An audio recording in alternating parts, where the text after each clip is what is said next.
Hey y'all, welcome back. I'm so excited you're here with me for another episode of Cozy Crime Time, and I'm so happy to be here as well. I just want to say thank you to all of you for your support in my adventure, and again, just thank you. I am going to start today's case with a little bit of a trigger warning. There is no graphic content in today's case, however, it is a little bit triggering due to the victims involved. So, just a small trigger warning. That being said, let's dive right on in. The 70s in America were a time for growth. The hippie movement was strong, there was big hair, fun music, and free love all around. Growth came in so many ways at this time, and it also began to have the acceptance of problems such as mental health and mental development issues, though not as noted today or even as much help is sought today, these individuals were getting help beginning back then. And that is so important. There was still more help in the 70s than there was at any time before then. And the acknowledgement of these conditions was becoming more acceptable. Our story today is a tragedy that touches the hearts of so many, as this case is in my opinion, not properly cared for. The men in today's story were left in a position that no one should ever have to be left in. And there are still so many unanswered questions as to what happened, how it happened, and why it happened. In today's case, we're going to talk about Jackie Hewitt, Bill Sterling, Jack Maduga, Ted Weir, and Gary Mathias. They were together when all of the events unfolded in today's case, and all these men were also involved in a group called the Gateway Projects. The program was a place for disabled children and adults to come together to get training of many kinds, to help people of all walks of life with medical and cognitive issues, as well as neuroses, psychosis, drug addiction, and all different things. The participants would learn life skills and have a group of friends to help them through these processes.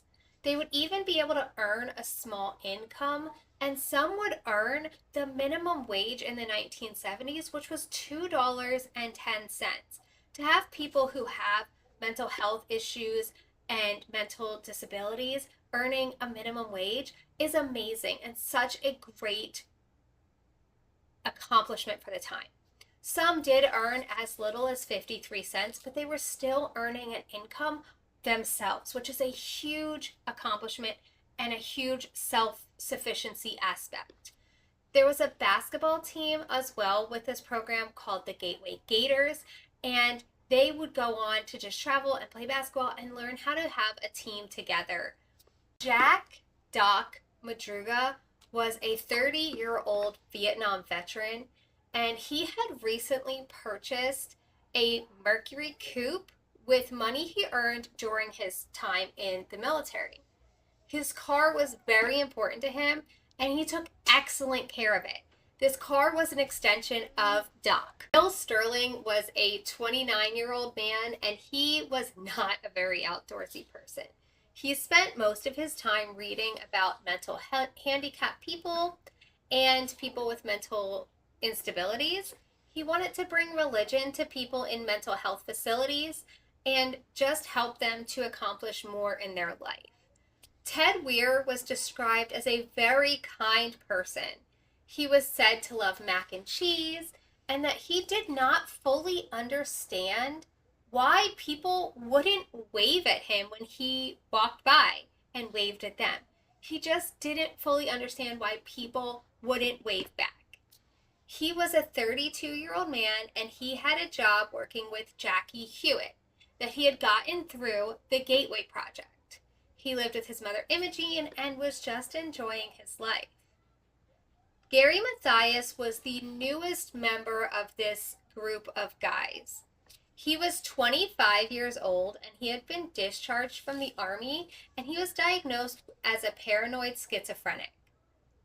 He worked with his father at his father's gardening business, and he was doing well. He was coping with his diagnosis, and he was staying on his medication and doing really well at handling everything that was coming his way. Jackie Hewitt was said to be Ted's best friend. They were said to be inseparable and would spend every minute together that they could. He was 24 years old, and he lived on his family's farm with his dog Bo and the rest of his family. He had a 90cc motorcycle, and his mother said that he was slow, but he was happy. She said that Ted would look out for him, and he considered Ted to be almost like a big brother. Jackie did have communication issues, as his speech was not fully there. He did have a small speech impediment, and due to that, he had a lot of anxiety when it came to talking on the phone. February 18th of 1975, the Gateway Project was actually burnt down with over $150,000 in damages. Director Garrett was tied to the Voltov attacks on other special needs facilities, as well as the attack on the Gateway Project facility. And his body was actually later found badly burned in his apartment doorway. Another location for the Gateway Project was opened, and a bomb threat quickly came to the location. The police decided that someone in the neighborhood and the community clearly had it out for the Gateway Project, and this was very evident as arson attacks, fire bombings, evictions, collateral foul play, and an unofficial police gag order all followed the openings of the facilities. Despite all of this, the Gateway Project stayed open. They continued their process. They continued to try to help these people who needed the most help. The people with mental instabilities, the people with mental health issues, and mental delays. Not only did they stay open, but the Center's basketball team made the Special Olympics Championships, and the 5 men that we spoke about were so excited for this opportunity. They were all on the team, and being a part of this game, which was being held on February 25th of 1978, was a huge accomplishment. They were so excited, in fact, that the men had set out their uniforms on their beds the night before the game, and they would not miss this game for the world. This was the biggest thing in their lives, and they could not be more excited and more ready and just ready to be there. So the guys decided to take a trip to Yuba to watch a basketball game at the California State University in Chico. The game was not very far away, and Doc decided that he would drive all 5 of them in his car to the game. Remember, his car is his life. It is an extension of him, and he loves this car more than anything. So the guys got to the game, and they had a great time. They enjoyed it. They were cheering the teams on, and when it was over around 10 p.m., they headed home. The guys were seen by many witnesses at the Chico game, and on the way home, they actually stopped at a small market called Bears. And at this market, many witnesses would see them, and they were memorable because they were like children being out for the first time. They purchased a Snickers bar, a Marathon bar, Hostess cherry pie, Langendorf lemon pie, Pepsi, and a quart and a half of milk. This was the last account of anyone seeing these men. But for all accounts, they were just enjoying their time together. They were enjoying their night out. At 2 a.m., Juanita Sterling, Bill's mother, woke up and she noticed that Bill was not home. He had not come home yet. And Jackie's mother woke up and noticed the same thing. She noticed that Jackie also was not home. She called his brother and asked him if he had seen him. After saying he had not, she told him that he didn't come home. This was very strange, as these men were very set in their routines. So they would have come home and they would have spent the night in their beds because that was their routine. The other mothers woke up to find empty beds as well, and the families called the police. Once they called the police, they were told that because these men were over the age of 18, they needed to wait a certain amount of time before filing a missing persons report. However, all 5 of these men had a history of either a mental delay, mental disability, or a mental health issue. So, in my opinion, they should have been able to place a missing persons sooner due to these underlying circumstances. The families filed missing persons reports Saturday evening, and they were already worried about foul play. They knew that these men had strict schedules. They would not miss this Special Olympics basketball game that they had been training for and were so excited about. If you are so excited that you're laying your clothes out the night before, you're not going to miss something unless something happens that you can't be there. On Saturday morning, Doc's car was spotted on the woods in a low snowbank in the national park by Forestry Services. But since there was no missing persons out at that point, it was not reported until Tuesday. So Saturday his car was found, but because they weren't allowed to place the missing persons report until Saturday evening, that information would not get to the National Forestry Service until later. And so Tuesday, they then relayed back that, hey, we found this car. It's been sitting here since Saturday morning. Once the car was found and reported missing, Joseph Shores came forward. Joseph's car had been stuck 45 meters from where the guy's car had been found. He stated his car got stuck, and as he was pushing it free, he suffered a small heart attack.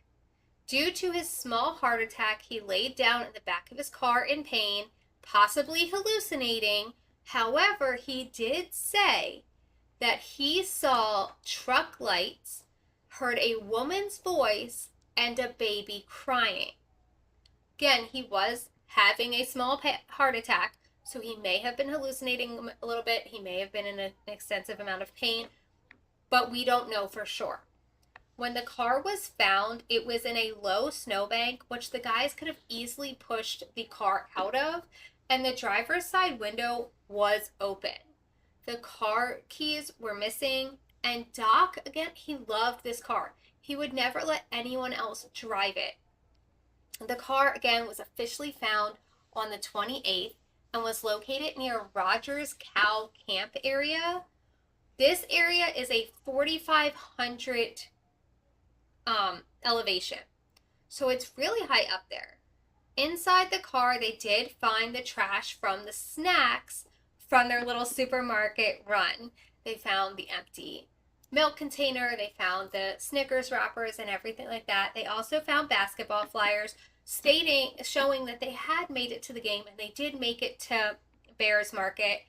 And at this point, the police, they just didn't suspect foul play. The families, however, they felt differently. They knew that these men were very strict about their schedule. They were very adamant in going from point A to point B. And there's no reason that they would have gone this far off the trail. The families felt that the men had been coached or coerced in some way to leave the designated route that they were on and end up in the area they were in. The car had a half a tank of gas, so there was no reason really for them to stop. And a woman did report seeing the 5 men in a red truck Saturday and Sunday, about an hour away from where the car was abandoned. So this leaned more into the fact that the families felt like there was more going on than what the police did. Supposedly, They had gone inside of a store and purchased items, but they were not sure, there was no surveillance cameras back then and things like that. This is just witness testimony. 5 days of searching passed with no trace of the men. You have to understand it is February, and where they are located, there is snow on the ground. So it's kind of a treacherous area to be in. Unfortunately, during this 5 days of searching, a severe blizzard also moved through the area. The snow covered any potential tracks, and 9 inches of fresh snow made searching for these men not just difficult, but also very dangerous. The families told police to search further, but they insisted that the families told the police to search further out into the areas, but they insisted that the men could not have made it to the forestry service trailers that were close by. They weren't super close, but they were close enough that if you were really trying, you could probably make it. On June 4th, a motorcyclist driving in the area saw a broken window on one of these service trailers. The trailer was 19 miles from the abandoned car. And as the trail had gone cold while the snow was on the ground, this opened up new hope into this investigation for these missing men. The motorcyclist did call in the broken window, and this information would have been hard to track due to the snow in February. The forest rangers had driven the snowcats, which are like little snowmobile type things, on the path on February 23rd, leaving packed snow tracks that the men could have easily followed had they been in that area. With this discovery of the broken window, search and rescue started to search the trailers in the area and see if anyone was in there.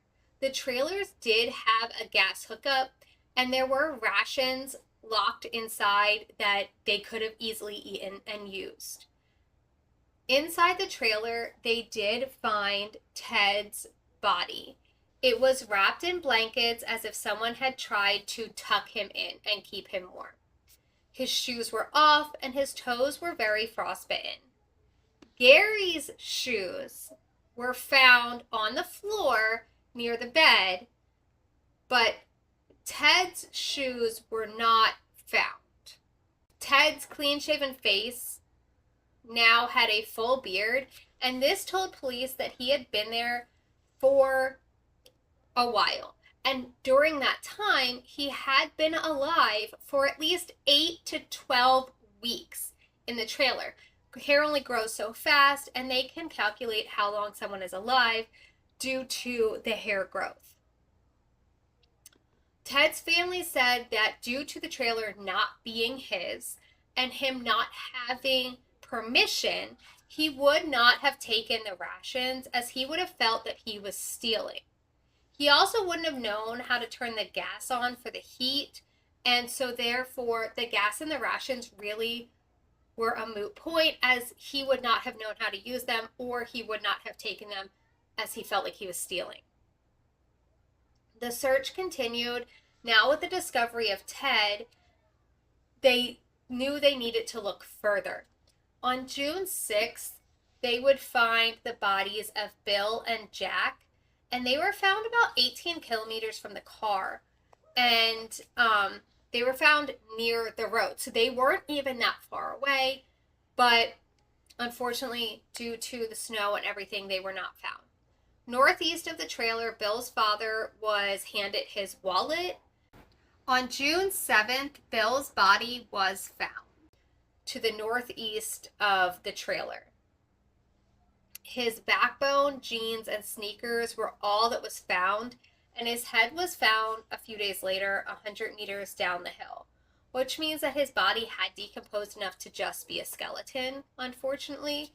Dental records were used to identify his body, and despite finding the shoes in the trailer, there was no sign of Gary. Gary was still missing.